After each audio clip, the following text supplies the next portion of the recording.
Olá, bem-vindo ao canal Falando Francamente, francamente com K, que é mais fácil de achar. Continuando a nossa jornada para entender esse livro Nutrição Comportamental, vamos falar um pouquinho hoje sobre o capítulo 3, né? Esse capítulo 3, ele tem como título Como a subjetividade, né? Subjetividade influencia o comportamento alimentar.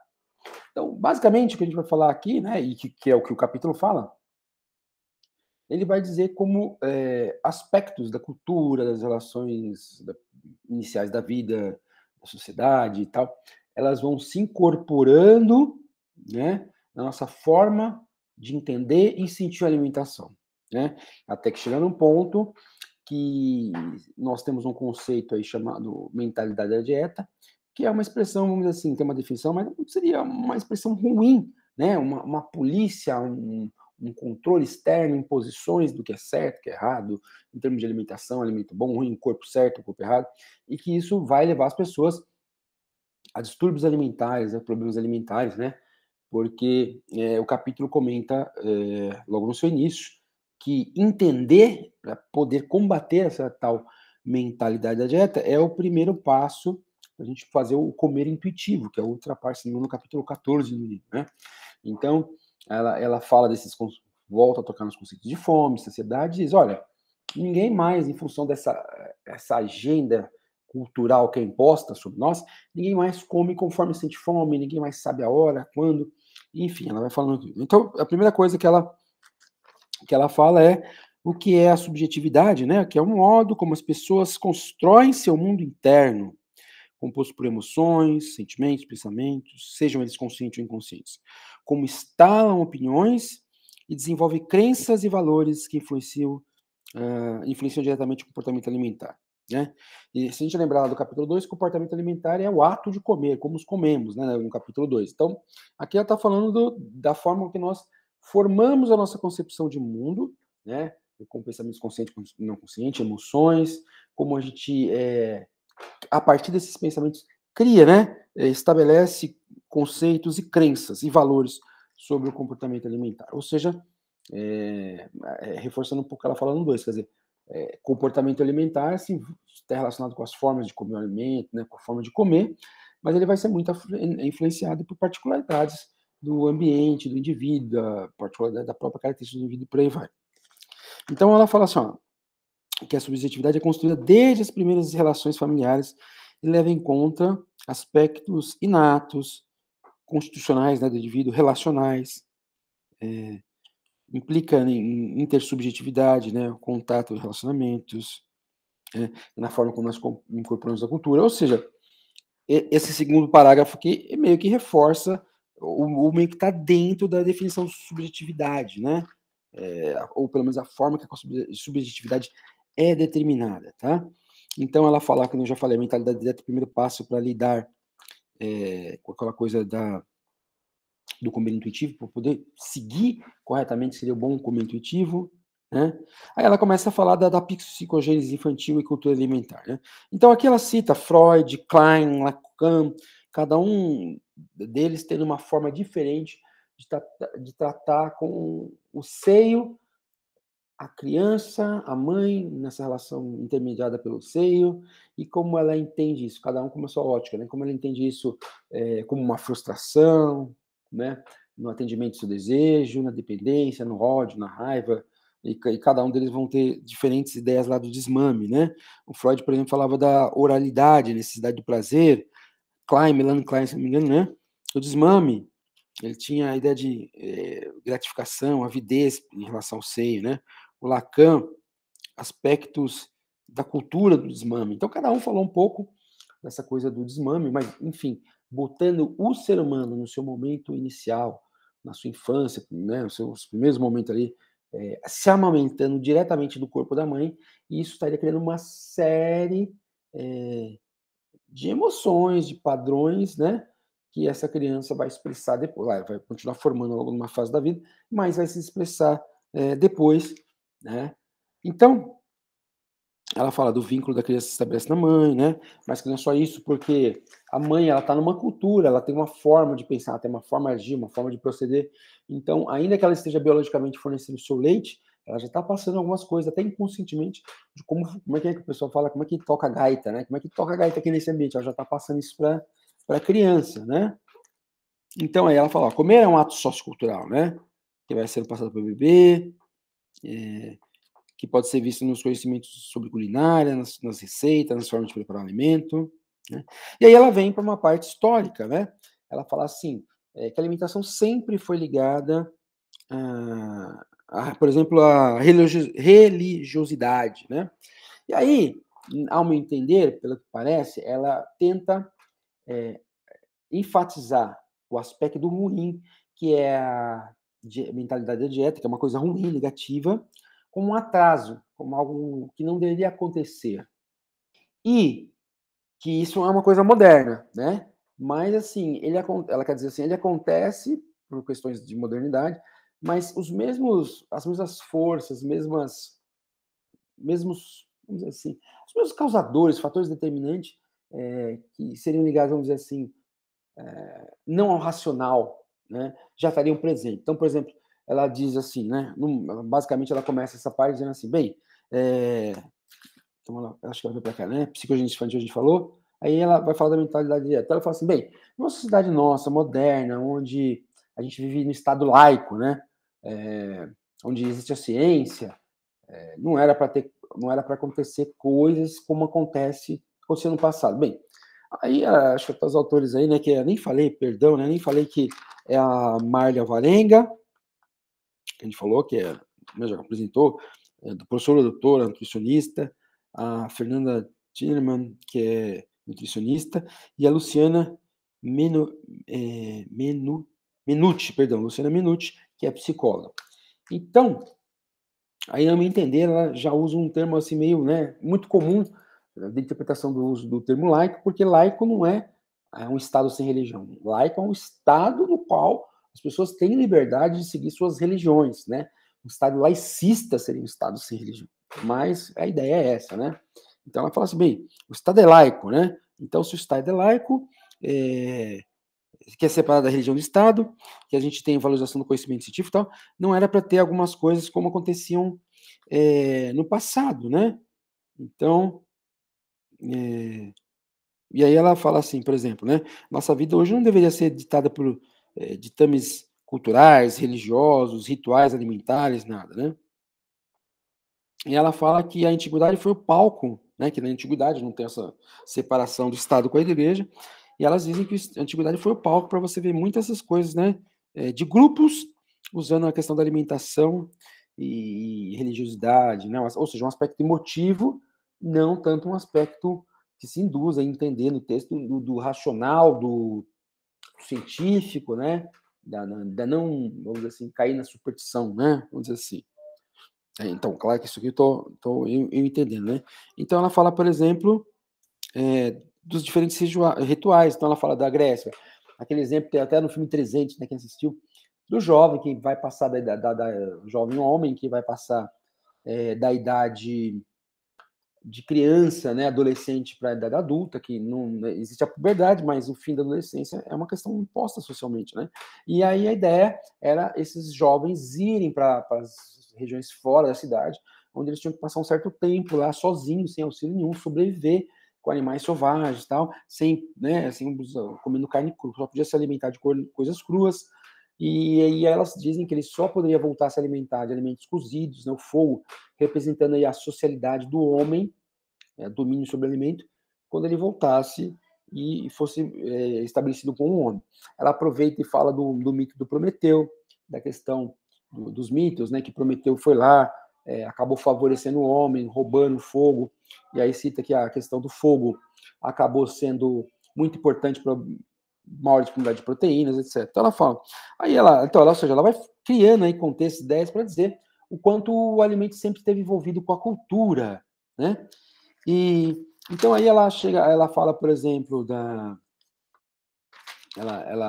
ela fala do cristianismo, por exemplo, né? Comenta a questão da Eucaristia, né? Dizendo que elas, né?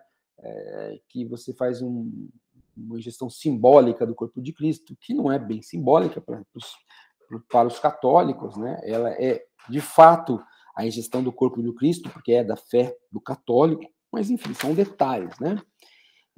Então, vai falando aí, né, aí fala também, né, cita uma questão social, né, na formação da dieta. Então, ela fala, por exemplo, da questão da opulência, né, fala do imperadores romanos, onde eles eram, fala um especial que eu não lembro, não sei se era Trúvio, enfim, não vou arriscar o nome aqui, que eu não lembro mais do nome desse bendito imperador. E aí ela fala que esse cara era um glutão, né, e como um glutão, ele mostrava o que era muito comum lá na questão da época, vitélio, tá? Vitélio, lembra de vitela que você não esquece. E aí, então, esse vitela era um glutão, comia jantava 5 ou 6 vezes por noite, quando era chamado. Então, que a opulência, a fartura, sempre representou a riqueza, enquanto a fome, né, sempre representou a pobreza. E que, de certa forma, embora justamente a intenção hoje das autoras é falar um pouco dessa limitação, não é dito que isso mudou um pouco, né? Não que não tenha gente que passa fome e tal, mas você vê que a grande disponibilidade de alimentos, etc., acabou quebrando um pouco certo parâmetro. Então, você vê, por exemplo, pessoas que são obesas e que acabam tendo... são pobres, né? Enfim, mas, né? Aí ela começa a falar da mentalidade da dieta, define, né, essa mentalidade da dieta, que é um controle social e consequente mal-estar que atravessa a nossa experiência com a alimentação e o corpo, né? E isso vem de toda essa forma de entender o alimento, que vem da sociedade, né? Então ela, quando ela marca esse ponto, então ela vem falando da antiguidade, ela fala assim, nós que vivemos no ambiente da ciência, etc., deveríamos estar livre dessa coisa, né? Deveríamos estar livre da mentalidade da dieta, deveríamos estar livre da superstição, mas, veja bem, nós também temos um problema que é a mentalidade da dieta, quer dizer, os outros povos tinham alimentação com a questão da religiosidade, tinham alimentação com a questão da superstição, etc, etc, etc, mas nós, que somos produto de uma era científica, não deveríamos ter isso. Mas, má notícia para nós, não somos tão diferentes, segundo elas falam, nós temos a mentalidade da dieta, tá? Que é essa coisa aí. E aí, né, então ela começa justamente a criticar, como ela já tinha falado que a mentalidade da dieta é o ponto necessário para superar uma certa gama de problemas e para poder praticar o intuitivo. Ela começa a falar que as pessoas não sabem mais o que é fome, o que é saciedade, né? Elas ignoram isso, né? Não tem mais aquela sabedoria corporal, né? E isso, de certa forma, então, e aí ela fala dos alimentos prazerosos, de certa forma se lembra um pouco do capítulo 2, né?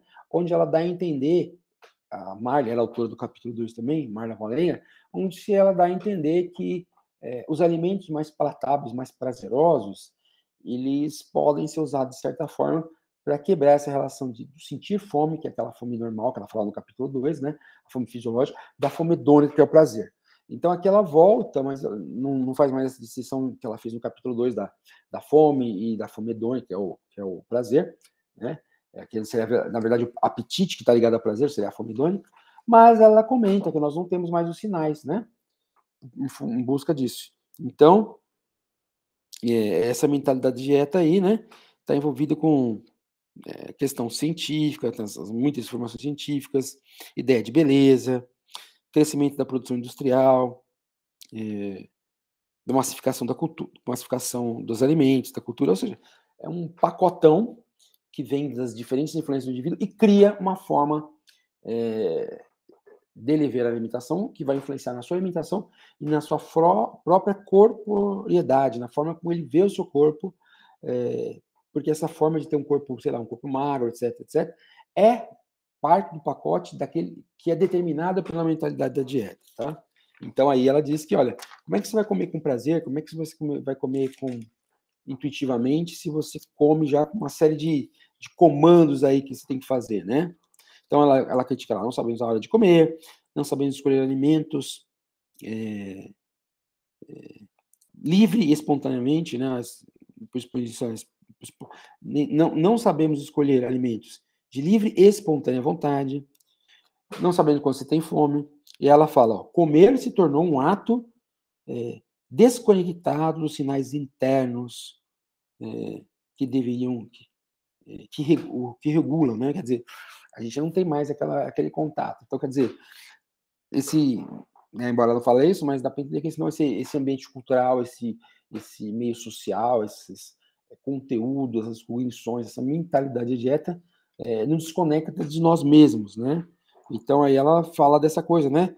Que a gente vive paradoxos, por exemplo, tem a mentalidade do prazer quando você vai à gastronomia, lá, sei lá, o Masterchef, coma, tenha prazer, mas ao mesmo tempo que você tem essa mentalidade do comer bem, ter prazer, vem aquela mentalidade do, ó, isso vai te fazer mal, você vai morrer por causa disso, tá? Então, a gente vive nessa dualidade, aí fica as pessoas procurando light, diet, né? Então, e aí vai. Aí ela vai falando várias coisas, né? O corpo se tornou uma entidade externa, né? Uma máquina, as mulheres sendo idealizadas, né? Em termos de corpo. E que aí ela fala que, elas comentam, as três autoras, que pela experiência da prática clínica em psicologia e em nutrição, raramente elas encontram pacientes com problemas que eles saibam identificar, né, sinais de fome e saciedade. Então, na prática clínica de psicologia e nutrição, raramente elas encontramos pacientes com problemas esses pacientes, e que saibam identificar fome e saciedade. Então, provavelmente, né, voltando, eles não sabem identificar fome e saciedade porque uma série de regras os levou a comer de certa maneira, levando-os a comer de certa maneira, isso se tornou hábito. Ela não fala isso, mas né, se tornou um hábito e automatiza, né? Então, tudo é pressão cultural, né? Então, e aí, então, ela vai falando tudo isso para que a gente entenda essa questão da fome como um sinal, né?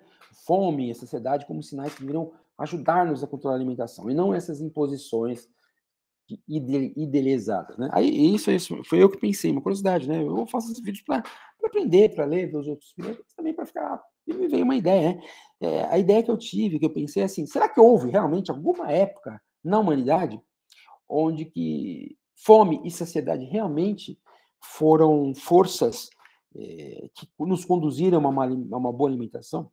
Quer dizer, talvez, né, se a gente pensar os homens primitivos, etc., não é que eles tinham a fome e a saciedade como um parâmetro, um norte direcionador. Provavelmente eles não tinham disponibilidade de comida, né? Tinham pouca, não sabiam plantar, domesticar, então a fome era uma realidade, né?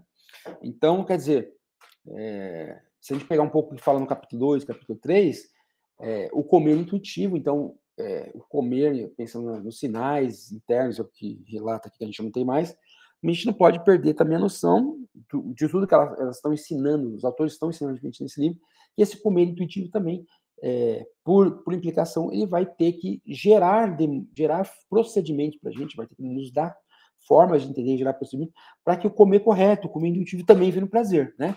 Porque no começo, todo prazer, ela fala uma coisa ali, ele é trabalhoso, né? Todo hábito é trabalhoso, tem que pensar, fome, tem que ficar vendo a fome, tal, chega, tem saciedade. E, teoricamente, isso só vai se manter. Teoricamente, não. Os estudos dizem que essas coisas só se mantêm se a pessoa incorpora isso como hábito. Então, o comer intuitivo, né, embora se enfatize, aqui nesse capítulo está enfatizando muito essa ideia do comer intuitivo, de prestar atenção e tal, isso, enquanto a gente não presta mais atenção, não percebe mais, isso mostra que o que a gente tem hoje, que pode ser um produto da mentalidade dieta, virou um hábito. Então, essa coisa do comer intuitivo, essa coisa que eu digo, né, essa proposta do comer intuitivo, também tem que lembrar, quando a gente for praticar, né, que se ela não for feita de modo a ser incorporada, né, se tornar um hábito, né, que nem a freira, ela veste o hábito, né, se aquilo não virar uma segunda natureza, uma vestimenta, também não vai dar certo, tá? Então ela fala aqui, de novo, né, que eles encontram pacientes que comem o tempo todo, né, gostam tanto de comer que só comem por prazer. É o hábito instalado, né? E aí ela vai falando assim, né? E ela vai dando, agora, a partir de um certo ponto aqui, quando ela vai falando justamente de fome, saciedade, privação e prazer, ela vai dando várias ideias, vários exemplos aqui, fala de, por exemplo, de anorexia, né? Onde a pessoa não tem, por uma série de fatores, às vezes a pessoa não tem, em função da pressão da mentalidade da dieta, essa confusão que gera, essa falta de controle sobre a alimentação, outros aspectos, leva a pessoa a usar. Ela fala, né? A fome passa a ser um ato de derradeiro de controle, né? E aí também tem estudos que sugerem que no começo essa coisa do não comer, né? Desse jejum aí voluntário, dessa anorexia, no começo é mais difícil de se pensar, depois automatiza, tá? Então ela fala que a prática da dieta altera os padrões alimentares, né? A gente sabe disso, né? Aí ela vem falando aqui, a última parte, afeta representações da dieta. Ela vai falar da psicodinâmica, né? Então ela retoma um pouquinho aquela coisa do começo, falando das diferentes situações. E aqui, gente, tem uma coisa importante que eu lembrei, né? Que vale para a gente entender. No primeiro capítulo, no segundo, mas bem mais no primeiro, sempre foi incentivado quando as autoras, que era a Marla também, a Varenga e uma outra autora, não, acho que o primeiro era só a Marla e a Varenga, ela bate bem nesse conceito, né? Bem no conceito de que a linha da nutrição comportamental, ela vem muito mais do comportamentalismo, do nome, né? Comportamentalismo, do que da psicodinâmica. E aí, ela fala, né, dos comportamentalistas radicais, depois que os comportamentalistas eles foram permitindo as cognições, isso gerou as terapias cognitivas, tá?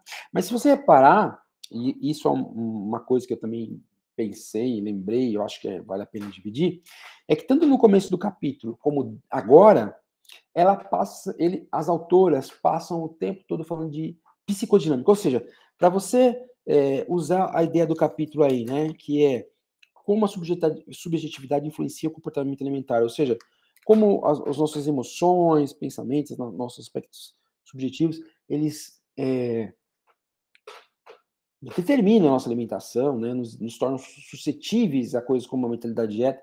Mas repara que, tanto na primeira parte do vídeo, como eu vim comentando aqui sobre esse capítulo, o tempo todo são usadas teorias da psicodinâmica, ou seja, não teorias comportamentais, né? Teorias psicodinâmicas. Então, Freud, Klein, Lacan. Agora aqui volta a falar também disso, de novo, das representações, da relação da comida com a sexualidade, da gordura como uma proteção da sexualidade, como a magreza como um sinal de potência, né? A comida e a corporeidade como uma autoestima, de controle, valorização, né? Então ela fala. Só que aí, então, tanto no começo como nessa parte, são muito, vamos dizer assim, ela usa os conceitos da psicodinâmica para tentar causar, para explicar como uma ponte, né? Porque como é que eu gero afeto? Como eu sou influenciado pela cultura a ponto de desenvolver uma mentalidade de dieta? Aí ela vem falar, olha, o alimento sempre teve relacionado com vários aspectos, exclusivos e subjetivos. Aí, então, quando você fala do bebê, de todas aquelas coisas que a gente começou no começo, está falando da psicodinâmica, não está falando do comportamentalismo. Mas aí eu acredito que não é nem questão, tenho certeza absoluta que não é a questão das autoras confundidas, porque elas não confundem, elas sabem isso, tenho certeza. As várias, eu já vi, não a conheço, né? Não conheço pessoalmente, mas a publicação da Marla Valenga é muito interessante, é muito ampla nessa parte de comportamento, regulação alimentar, então ela manja muito disso, tenho certeza absoluta, né? Inclusive, volto a dizer, um dos motivos de eu estar fazendo aí, né, de fazer esses capítulos, é porque eu estou aprendendo muito com ela, estou gostando muito de entender, tentar, e levar um bate-papo. Certamente, essa estratégia que as autoras colocam é por falta de opção, quer dizer, se a gente pensar lá no behaviorismo, ele entende lá, sei lá, né, que as causas subjacentes, etc., não são importantes, né? Lembra, os comportamentalistas radicais é estímulo, uma resposta, eu nem queria nem saber o que acontecia lá naquele modelo de caixa preta. Então, se você usasse a ideia do comportamentalismo para tentar criar uma associação entre mãe e bebê, como é que você vai fazer isso, né? Talvez existam, tá? Como eu não sou psicólogo, não entendo nessa literatura, eu estou acostumando com isso, eu nunca encontrei, tá? Mas, assim, me chamou a atenção o fato de, no primeiro capítulo, elas comentarem sobre essa questão da diferença da linha psicodinâmica, depois da linha do comportamentalismo, depois do segundo capítulo, lá, quando se fala ali da limitação dos hábitos, né? Tal. E agora, quando eu vim falar de como os nossos afetos, né, a nossa subjetividade, emoções, pensamentos, elas afetam a forma como a gente vê o alimento. Então, e isso acontece como se todos nós tivéssemos mergulhado aí no mar, sem perceber, embaixo de uma água, que é essa mentalidade da dieta. Eu acredito que elas usaram a estratégia, né, nesse capítulo, porque talvez não tenha realmente as elaborações teóricas do comportamentalismo sejam satisfatórias para tentar explicar os vínculos iniciais emotivos, por exemplo, entre a mãe e filho. Tá? Então, era isso, né, gente? Eu achei um capítulo bastante interessante,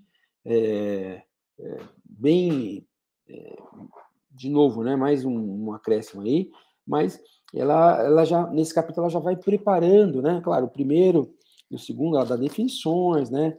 Vai criando conceitos. E aqui ela já vai preparando o campo, né? Vai arando, vai limpando, tirando ali os matos, as ervas daninhas, para semear o campo, que vai ser, por exemplo, o capítulo do comer intuitivo. Né? Então, porque lá no comer intuitivo, no capítulo, certamente ela vai falar do que é o comer intuitivo, os sinais dele, formas de entendê-lo, formas de implementá-lo, mas aí, naquele capítulo, não vai ter tempo para chegar e falar assim, não, mas por que nós perdemos a capacidade do comer intuitivo e o porquê que esse comer intuitivo tem que ser resgatado? Aí é o que ela faz nesse capítulo. Tá? Então é isso, gente, mais um capítulo aí para nossa playlist, são 21, é isso? Amanhã eu vou ver se eu faço mais um, pelo menos, capítulo 4, né? E é isso, deixa seu like aí, espero que estejam apreciando a viagem aí, 21 capítulos.